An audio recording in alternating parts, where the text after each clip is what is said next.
How has your day been so far? Hello, we're AETA Stories, and today we're sharing a brand new original story with you. The funeral ended the way most funerals did, quietly without resolution. By late afternoon, the rain over Toledo had thinned to a gray mist, and the last of the guests drifted out of the apartment in small, uncomfortable clusters. The hallway smelled faintly of damp coats, coffee, and the cheap flowers someone had brought out of obligation rather than affection. Olivia Carter stayed behind. She stood at the kitchen sink, sleeves rolled up, methodically rinsing plates and cups from the memorial gathering. Her movements were slow, automatic, as if her body knew what to do even when her mind refused to accept what had happened. Henry Carter was gone. 5 years of caregiving, schedules, medications, late nights, and silent mornings had ended in a single sentence spoken by a doctor earlier that week. Her father had died in the same apartment where she now stood, and the quiet that followed felt heavier than grief itself. She set a cup on the drying rack and wiped her eyes with the back of her hand. She had cried earlier at the hospital at the graveside, but now the tears came without warning, slipping out as she stared at the familiar cracks in the countertop. This place had been her entire world for years. She had lived here, worked here, slept lightly through nights broken by her father's breathing, and now, somehow, it was already being taken from her. Daniel Carter entered the kitchen without knocking, his black suit jacket already unbuttoned, his tie loosened. He did not look like a man who had just buried his father. He looked impatient. "You can stop cleaning," he said flatly. "It's done." Olivia didn't turn around. "I just want to finish this." Daniel scoffed. "You always do this, acting like you own the place." She finally faced him, her eyes red and tired. "I live here." "You lived here," he corrected. "Big difference." He leaned against the counter, arms crossed, confidence settling easily into his posture. "I'll be direct. You have 2 weeks to find another place. That should be more than enough." The words landed harder than any insult could have. Olivia stared at him, waiting for a hint of cruelty, sarcasm, anything that would tell her this was a mistake. 2 weeks, she repeated quietly. Daniel nodded. "I'm not dragging this out. The apartment is mine.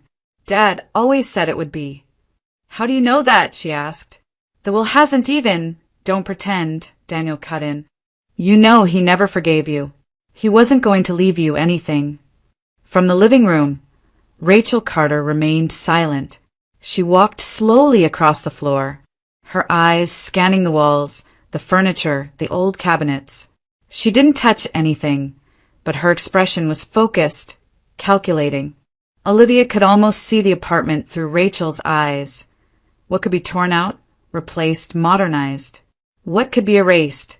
Rachel stopped near the window and smiled faintly, already picturing a future that did not include Olivia at all. The humiliation came fast and sharp, followed immediately by something worse. The realization that this moment, of all moments, was when her brother had chosen to claim victory. Her father wasn't even cold in the ground. And yet, somehow Olivia was already being told to leave. The shift in Daniel Carter's behavior was immediate. Once the last plate was stacked and the sink left untouched, he moved through the apartment with a sense of authority that felt rehearsed, as if he had been waiting years to speak this way. His voice became brisk, practical, stripped of any pretense of mourning. "Start with the closets," he said, glancing toward the hallway. "You don't need most of what's in there. Old clothes, paperwork. Anything useless, get rid of it." Olivia stood still, unsure whether she had heard him correctly. "Get rid of it?" she asked. Daniel nodded. "The sooner the place is cleared, the better. I'm calling contractors soon. No point in keeping things that won't survive remodeling." From the living room, Rachel Carter finally joined the conversation. She crouched near the old sofa, running her fingers along the worn fabric with visible distaste. "This will all have to go," she said calmly. The furniture is outdated.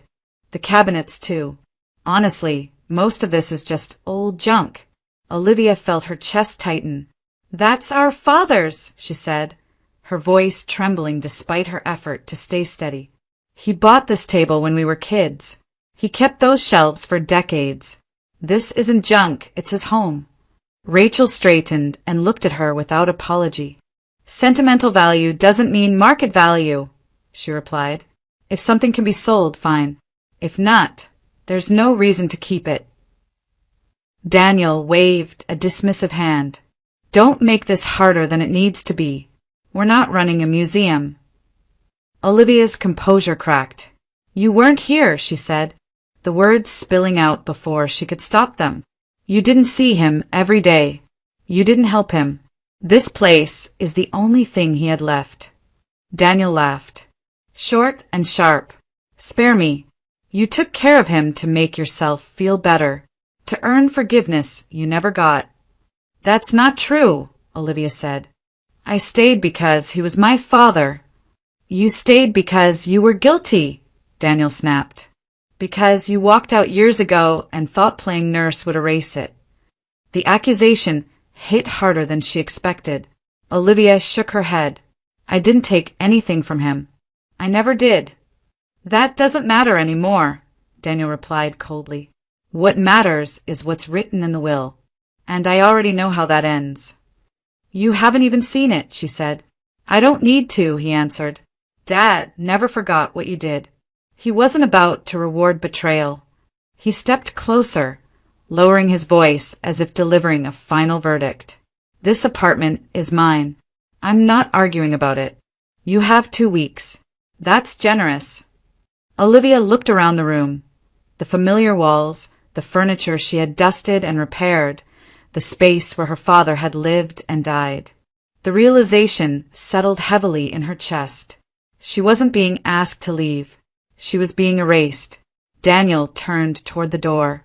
Start packing, he said. I don't want this dragged out. When the door closed behind him, the apartment fell silent again. Olivia sank into a chair, covering her face with her hands. The grief she had been holding back finally broke free, folding into humiliation, isolation, and a crushing sense of loss that left her shaking in the empty room. The imbalance between Olivia and Daniel had not begun with their father's death. It had been there for as long as Olivia could remember.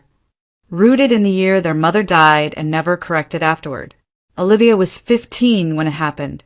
One day there was a woman who packed lunches, remembered birthdays, and softened Henry Carter's rigid rules. The next day there was only silence, an empty bedroom, and a father who returned from work exhausted and angry at a world that had taken too much from him. In the space left behind, Olivia stepped forward without being asked. No one told her she was now responsible. It was simply understood. She learned to cook full meals before she learned how to drive. She cleaned the apartment, did the laundry, managed the grocery lists, and made sure Daniel finished his homework. When Henry stayed late at school grading papers or attending meetings, Olivia made dinner and kept the lights on until her brother came home. She grew used to being tired. Henry's expectations of her hardened quickly. Mistakes were corrected sharply. Delays were criticized. If dinner was late, if a shirt was wrinkled, if Daniel's homework wasn't perfect, the fault landed squarely on Olivia. You're the oldest, Henry would say. You should know better. Daniel, 3 years younger, was treated differently. When he talked back, Henry dismissed it as grief. When he skipped chores, Henry said he needed time. When teachers complained about Daniel's behavior, Henry waved it away. He lost his mother, he would explain. It's hard on boys. Olivia lost her mother too, but no one spoke of that. As the years passed, the pattern solidified. Daniel learned that someone else would always smooth over the consequences. Olivia learned that responsibility did not come with authority, only obligation. She watched her brother test boundaries, knowing they would bend. She learned not to test them herself. Her own wants slowly disappeared. Friends invited her out after school. but she was needed at home. Boys noticed her, asked her to movies or football games, but Henry always had a reason to say no. There was dinner to cook. There were shirts to iron. Daniel needed help studying. Later, Henry would say, there will be time for that later. Later never came. When Olivia tried to argue, Henry reminded her of duty. You're strong, he told her. You can handle more. When she pointed out Daniel's behavior, Henry shut the conversation down. He's a child, he insisted. You're not. Over time, Olivia stopped asking for anything. She stopped expecting fairness. She told herself that the family would fall apart without her, that her sacrifices mattered, even if no one acknowledged them. It became easier to believe that her needs were smaller, less important, something she could survive without. Daniel, meanwhile, grew comfortable in the space she created for him. He learned to take without asking, to rely without gratitude. The roles had been set early and reinforced daily. By the time Olivia reached adulthood, the injustice no longer felt shocking. It felt normal. The imbalance had shaped her identity, teaching her to carry weight quietly while others moved freely. And though she did not yet know it, the same pattern would follow her into the future, until the day it finally broke. As Daniel grew older, his behavior became harder to ignore. He skipped classes, talked back to teachers, and drifted in and out of trouble without ever facing real consequences. Each incident followed the same pattern. Henry listened, sighed, and excused it away. He's figuring himself out, he would say. He needs support, not punishment. Support always came from Olivia. By then, she had learned how to make herself useful beyond the apartment. She took on small side jobs, handing out flyers, organizing paperwork for neighbors, helping with basic bookkeeping, anything that brought in a little cash. The money wasn't much, but it was hers. She tucked it away carefully, saving for clothes that weren't worn thin, for shoes that didn't need repair, for a small sense of independence she rarely allowed herself to imagine. Daniel found the money quickly. She realized it one afternoon when her envelope was lighter than it should have been. At first, she thought she had miscounted. Then she confronted him. Daniel shrugged, unbothered. He said he needed it. He said he would pay it back. He said it wasn't a big deal. Olivia went to Henry, shaking with anger and exhaustion. She told him what had happened, how long she had worked to earn that money. She expected, for once, to be defended. Henry barely looked up. "Don't yell at your brother," he said. "What are you making such a scene for?" "That was my money," Olivia said. "I earned it." "And he's family," Henry replied. "You're acting like he stole from a stranger." "He did steal," she insisted. Henry sighed, as if she were being unreasonable. "You share everything in this house. That's how families work. If you need more money, earn it again." The conversation ended there. Daniel kept the money. Olivia kept the lesson. From that point on, her desires were treated as flaws. When she mentioned needing new clothes, Henry accused her of vanity. When she talked about wanting her own life, he called her selfish. "You don't need all that," he told her. "Focus on what matters." What mattered, according to Henry, was keeping the household running. Olivia was expected to be available at all times. If she wanted to go out, there was always something undone. If she stayed home, no one noticed. Her time was never truly hers. Daniel, on the other hand, was rarely questioned. His mistakes were framed as temporary. His needs were prioritized. When he failed, the blame shifted elsewhere: school, peers, circumstances. Olivia watched the double standard solidify, one quiet decision at a time. Henry began to speak of sacrifice as if it were a virtue Olivia owed the family. "You're the oldest," he reminded her often. "This is what responsibility looks like." He praised her endurance while denying her relief. He depended on her reliability while stripping it of choice. Over time, Olivia stopped resisting. It felt easier to believe that everything rested on her shoulders, that without her the family would collapse.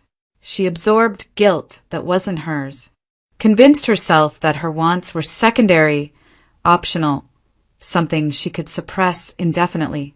The resentment grew slowly, buried beneath duty and habit. She told herself this was love. She told herself this was normal. And in doing so, she became trapped, not by force, but by a responsibility she had never been allowed to refuse. Luke Bennett entered Olivia's life quietly, without drama or urgency. He was steady where her world had always been demanding, patient where she had been taught to endure. They met through work, then through long conversations that stretched late into the evening, and slowly, something unfamiliar took shape. Hope. With Luke, Olivia felt seen not for what she provided, but for who she was. For the first time in years, she allowed herself to imagine a future that did not revolve around obligation. Luke spoke of shared plans, of building something together. He didn't promise perfection, only partnership. When he asked her to move in with him and start a life of their own, Olivia hesitated, not because she didn't want it, but because she had been trained to believe she wasn't allowed to. Still, she told her father. Henry's reaction was immediate and explosive. He didn't ask about Luke as a person. He didn't ask if Olivia was happy. Instead, he focused on what Luke represented, a threat to control. Absolutely not, Henry said, his voice sharp with anger. You're not leaving this house. I'm an adult, Olivia replied, trying to keep her voice steady. I want my own life. Henry laughed bitterly. With him, he's not good enough for you. That job of his, what kind of future is that? You're throwing everything away. Luke's profession became an easy target. Henry mocked it openly, reducing Luke to his paycheck and dismissing his character entirely. To Henry, Luke wasn't a man who loved Olivia. He was an inconvenience. You're being foolish, Henry said, and selfish. Selfish. The word struck Olivia harder than the shouting. She had spent her entire life putting herself last. Now, for wanting something of her own, she was being condemned. The argument escalated quickly. Years of unspoken resentment spilled out, sharp and uncontrollable. Olivia reminded Henry of everything she had done, the years she had sacrificed, the responsibilities she had carried alone. She spoke of being treated like help instead of family, of never being allowed to choose for herself. You don't see me as your daughter, she said through tears. You see me as someone who's supposed to serve you. Henry's face hardened. If you walk out that door, he said, don't come back. The words hung between them, heavy and final. That night, Olivia packed quietly. She didn't take much, just clothes, personal documents, and the few items that felt truly hers. Luke waited outside, the car idling, ready to leave before dawn. Olivia paused once in the hallway, looking at the familiar walls she had kept standing for so long. There was no comfort left there, only silence. She left without saying goodbye. For a brief time, life felt lighter. Olivia and Luke built a routine together, modest but hopeful. She worked, contributed, learned what it meant to share responsibility instead of carrying it alone. She allowed herself to believe she had made the right choice. Then the call came. Henry's voice was cold, stripped of anything resembling affection. He accused her of stealing money before she left. Cash he claimed had been missing. Olivia denied it immediately, stunned by the accusation. I know it was you, Henry said. You needed it to run off with him. She tried to reason with him, tried to remind him of everything she had done, everything she had given. It didn't matter. Henry had already decided. He told her not to call again. He told her she was no longer welcome in his home. When the line went dead, Olivia understood that something had been severed beyond repair. This wasn't a temporary rift. It was exile. She sat in silence for a long time after, the weight of it settling in her chest. She had chosen love, freedom, and herself, and in doing so, she had lost her family. The break was complete, and there would be no easy way back. The end of Olivia's relationship with Luke did not come with shouting or betrayal in the dramatic sense. It came quietly, through distance that grew harder to ignore and promises that slowly lost their weight. Luke left one evening with an explanation that felt carefully rehearsed. He needed something different, something easier. He said it wasn't her fault. He said he was tired. And just like that, the life Olivia had rebuilt slipped out from under her. The financial consequences followed quickly. Without shared expenses, her savings thinned. Without emotional support, the exhaustion she had been holding at bay finally caught up to her. She downsized, took on more work, and learned how to sit with disappointment without letting it show. Returning to Toledo never crossed her mind. Whatever had been broken there still felt too sharp to touch. Years passed. Then Daniel called. The number surprised her. They hadn't spoken in a long time, not since the last accusation and the silence that followed. His voice on the phone sounded strained, impatient, already moving ahead of the point. Henry had suffered a stroke. It was serious. He needed care, constant care. Doctors had been clear about that. You should come back, Daniel said. He can't manage on his own. Olivia didn't ask questions. She didn't bring up the past. She didn't mention the accusations or the years of being cut off. The moment Daniel finished speaking, the decision was already made. She returned to Toledo within days. The apartment looked smaller than she remembered, quieter in a way that felt wrong. Henry lay in a hospital bed set up in the living room, his body reduced to careful movements and shallow breaths. He struggled to speak. His right side barely responded. The man who had once controlled every detail of the household now depended on others for nearly everything. Olivia stood at his side and felt the old instincts return. The anger she might have expected never came. What she felt instead was familiarity, responsibility sliding back into place as natural as breathing. She took over immediately. The routine formed quickly and left little room for rest. Mornings began early, with medications sorted and recorded. She learned how to help him sit up, how to feed him slowly, how to recognize discomfort before he could express it. She scheduled appointments, arranged home care consultations, and adjusted her work hours so she could remain present throughout the day.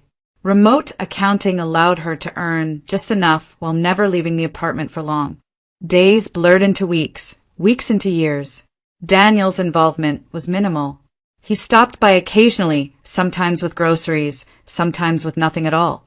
He asked how Henry was doing, listened briefly, and left before responsibility could attach itself. When Olivia asked for help, just an hour, just an afternoon, there was always an excuse. Work. Stress. No time. So Olivia continued alone. 5 years passed that way. 5 years of measured movements and interrupted sleep. 5 years of watching her father fade in pieces, losing words, losing strength, losing the man he once was. Olivia grew tired in ways that went beyond physical exhaustion. But she did not stop. She did not complain. She did what needed to be done because she believed someone had to. She never spoke of forgiveness. She never demanded it. Her care was not a performance and not a transaction. It was quiet, relentless, and absolute, in the rare moments of stillness.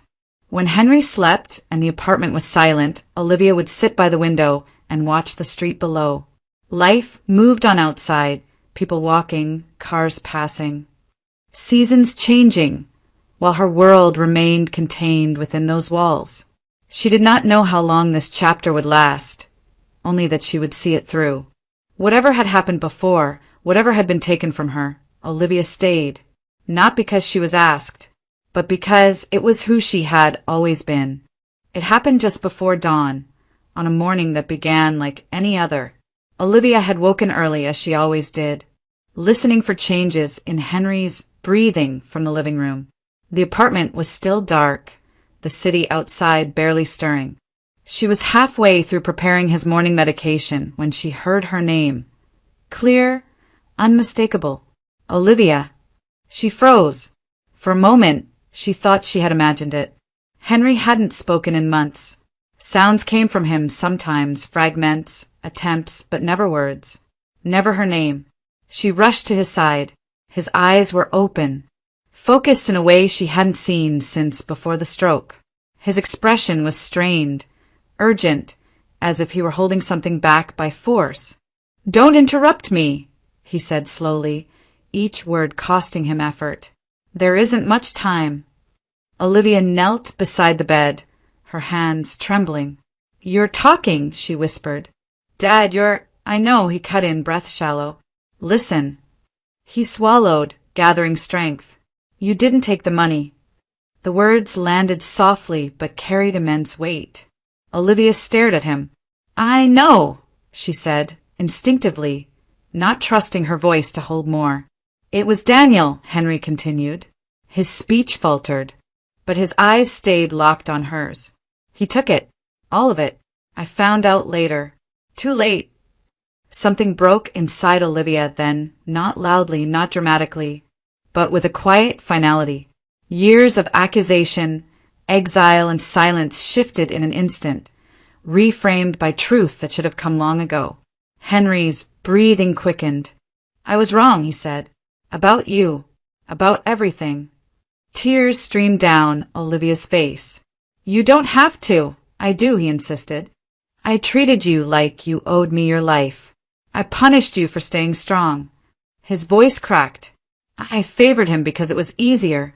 Because you never failed." The confession spilled out in fragments, heavy and unpolished. He spoke of guilt, of regret, of seeing too late what he had done. He apologized, not once but again and again, until the effort left him shaking. Then the episode began. His body tensed violently, panic flooding his face. The clarity vanished as quickly as it had appeared. Olivia tried to calm him, speaking softly, holding his hand, calling for help. But when the moment passed, something fundamental was gone. Henry never spoke again. Weeks followed in a haze of waiting and decline. His condition stabilized, then slowly worsened. Olivia remained by his side through every stage, now carrying words she knew he would never repeat. She did not seek reassurance or closure beyond what had already been given. The truth, late as it was, had found her. Henry died quietly one morning, without pain, without struggle. Olivia found him as she always did, still, peaceful, finally at rest. She stood beside the bed for a long time after, holding his hand even when there was nothing left to hold. The reconciliation they had been denied in life had come briefly, imperfectly, and too late. But it had come, and for Olivia, that truth would matter long after the silence that followed. Henry's death did not bring silence for long. Within an hour of Olivia making the call, Daniel arrived at the apartment with Rachel beside him. Their movements were quick, purposeful, as if they had been waiting for permission to step into a space they already believed belonged to them. Daniel did not linger by his father's body. He barely looked at the bed before turning his attention to the room itself. "So," he said, exhaling as he loosened his jacket, "it's finally done." Olivia stood near the doorway, exhausted but composed. She had not slept. Her grief felt raw, unfinished. Daniel's tone cut through it without hesitation. Rachel walked slowly across the living room, her heels clicking softly against the floor. She glanced at the windows, the walls, the corners of the apartment with open interest. "We should repaint," she said casually. "Something lighter. And the kitchen definitely needs an upgrade." Daniel nodded. "I'll call someone this week." "No reason to wait." Olivia looked at them both. "This is still our father's home," she said. "At least show some respect." Daniel waved her off. "We're being practical. That's all."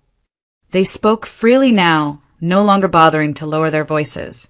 Daniel talked about moving in, about how much rent they would save, about what could be sold and what should be replaced. Rachel added comments about storage, layout, resale value. The apartment, filled with years of care and quiet sacrifice, had already been reduced to a checklist.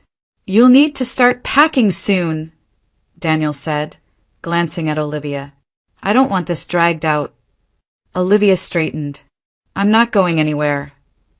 Daniel raised an eyebrow. "Excuse me." "I'm not leaving until the will is read," she said evenly. "That's the law." Rachel frowned. "Why make this uncomfortable?" "Because it already is," Olivia replied. Daniel laughed. "You really think he left you something?" "I think it doesn't matter what either of us thinks," Olivia said. "It matters what's written." For the first time, Daniel's confidence faltered, just slightly. He recovered quickly, but the certainty in his posture shifted. "Fine," he said. "We'll hear it officially, but don't get your hopes up." The days that followed were tense and slow. Olivia remained in the apartment, moving quietly through routines that no longer existed. Daniel called frequently, his messages alternating between impatience and threat. Rachel's tone grew sharper with each conversation. The probate meeting was scheduled for the end of the week. As the date approached, the apartment seemed to hold its breath. Every room felt charged with unspoken conflict, every surface bearing witness to what was about to be decided. Olivia did not argue. She did not plead. She waited. Whatever the outcome, she knew one thing for certain. She would not leave quietly this time. The attorney's office was quiet in the way professional spaces often were: neutral walls, muted lighting, no room for emotion to linger. Olivia sat upright in her chair, hands folded in her lap, her posture steady despite the tension coiled beneath it. Across from her, Daniel leaned back with forced ease, one arm draped over the chair beside him. Rachel sat close, her expression expectant, lips pressed together in a practiced smile. The attorney cleared his throat and opened the file. "This is the last will and testament of Henry Carter," he said evenly, "executed several years prior to his final illness." Daniel smirked, exchanging a brief glance with Rachel. The attorney continued. "The primary residence located in Toledo, Ohio, is bequeathed in full to Olivia Carter." The room went still. For a second, Daniel didn't react at all, as if the words hadn't registered. Then he laughed, short, sharp, disbelieving. "That's not possible," he said. "You must be reading it wrong." The attorney did not look up. "I am not." Olivia felt the weight of the moment settle, slowly, almost unreal. The apartment, the home she had preserved, cared for, lived in, and lost herself within, it was hers. Not borrowed, not conditional. Hers. Rachel's smile vanished. "What about Daniel?" she asked quickly. "Surely he's included." The attorney turned a page. "Daniel Carter is left his father's stamp collection and an antique coffee service." Daniel sat forward abruptly. "That's it," he snapped. "That's a joke." The attorney remained calm. "Those are the items listed." "This is ridiculous," Daniel said, rising to his feet. "My father was sick. He didn't know what he was doing." "There's more," the attorney said, holding up a hand. "Henry Carter also left a letter to be read at this time." He unfolded the paper carefully. The words were simple, direct, unmistakably Henry's. He addressed both children, acknowledging the choices he had made and the consequences that followed. He spoke of imbalance, of burden placed unfairly, of a daughter who had carried more than she should have. Then came the truth. "I know now," the attorney read, "that Daniel took the money years ago. I believed otherwise for too long. That mistake cost me my relationship with Olivia. This is my attempt to set things right." Daniel exploded. "This is lies," he shouted. "She manipulated him. He wasn't well. She fed him this nonsense." The attorney finally looked up. "Mr. Carter, the will was executed while your father was of sound mind and body. There is extensive documentation to support this." "I'll sue," Daniel snapped. "I'll take this to court." "You are free to consult legal counsel," the attorney replied, "but I can assure you this will stand." Rachel grabbed Daniel's arm, whispering urgently, but he shook her off. His face was flushed, his confidence crumbling under the weight of the truth laid bare in ink. Olivia said nothing. She watched as years of entitlement unraveled in minutes, as accusations turned hollow, as the narrative Daniel had relied on collapsed in front of witnesses. She did not feel triumph. She felt something quieter, release. The attorney concluded the meeting with formalities, his tone unchanged. That concludes the reading.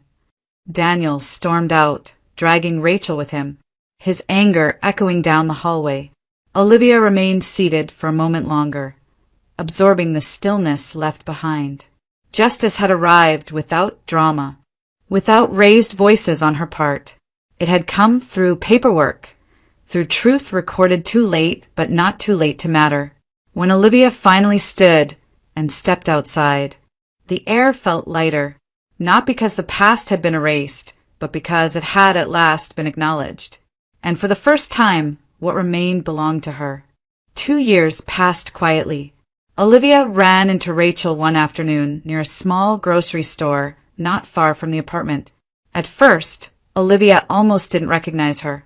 The sharp confidence was gone, replaced by fatigue that showed even beneath careful makeup. Rachel hesitated before speaking, then sighed as if the words had been waiting for someone willing to listen. Daniel, she said, still hadn't found steady work. He spent his days on the couch, blaming circumstances, blaming luck, blaming everyone but himself. The promises he had made never materialized. The plans they once spoke about had dissolved into complaints and resentment. Rachel sounded tired, not angry, just worn down by the weight she hadn't expected to carry. Olivia listened without interruption. When Rachel finished, she nodded once. There was no satisfaction in hearing it, no sense of victory, only recognition. She had lived that cycle long enough to know how it ended. When Rachel asked about her, Olivia answered simply. She had married Michael Foster the following year, a man who spoke with intention and listened without needing to be asked. Their life together wasn't loud or impressive. It was steady. She mentioned the baby almost as an afterthought, resting a hand lightly against her stomach as she spoke. The future felt present now, not something she had to postpone or earn. Rachel stared at her for a moment, then looked away. They parted without bitterness, without warmth, without promises to stay in touch. That evening, Olivia returned to the apartment alone. The familiar hallway felt different now, not heavy, not tense, just quiet. She cooked dinner at an unhurried pace, moving through rooms that no longer felt borrowed. The walls held memory, but they no longer trapped her inside it. Later, she sat by the window with a cup of tea, watching the lights come on across the street. There was no need to replay the past, no urge to measure what had been lost or taken. Everything that mattered was present, tangible, hers. She understood now that endurance did not require endless sacrifice, that love without boundaries was not love at all, and that justice did not always arrive with confrontation or collapse. It could arrive softly, through truth, through time, through choosing not to carry what was never meant to be hers. Olivia had not sought revenge. She had chosen something harder. She had chosen to stop explaining herself, to stop proving her worth, to stop waiting for permission. The apartment was quiet, the kind of quiet that signaled peace rather than absence. For the first time in her life, Olivia did not feel responsible for holding everything together. She had endured. She had set boundaries. And finally, the life she lived belonged entirely to her.